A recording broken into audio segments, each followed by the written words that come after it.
I saw a phoenix shed a tear and it fell onto my shoe, leaving a hole. I then felt a strange joy because if I captured that legendary creature I could return to the kingdom and make the king very happy.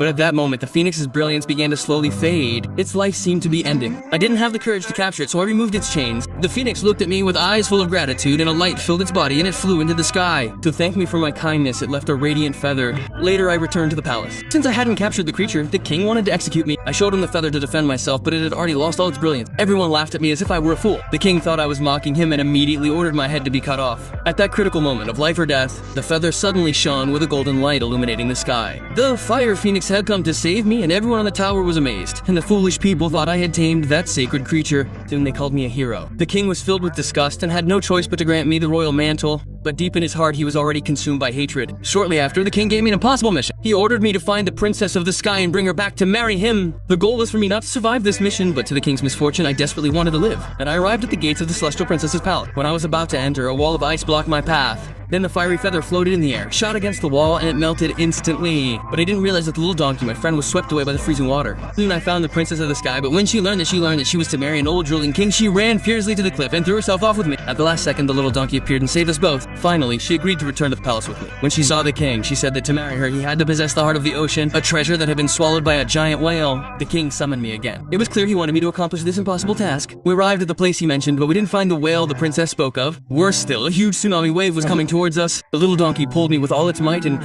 we barely managed to escape the gigantic wave. Then we discovered that the island before us was actually the whale we were looking for. She had been trapped there by humans. When she saw me, she shed tears of despair. I wanted to help her, but the enormous currents were too strong. At that moment, suddenly I sneezed and had a brilliant idea. I climbed onto the donkey and we launched ourselves directly into the whale's nostril. The inside was an impressive spectacle. I asked the little donkey to touch the inside of the nostril. The whale felt ticklish and let out a huge sneeze, breaking the chains I had learned. Countless fishing boats that it had swallowed came out of its mouth. That was the reason it was imprisoned. But suddenly I realized I had forgotten something extremely important.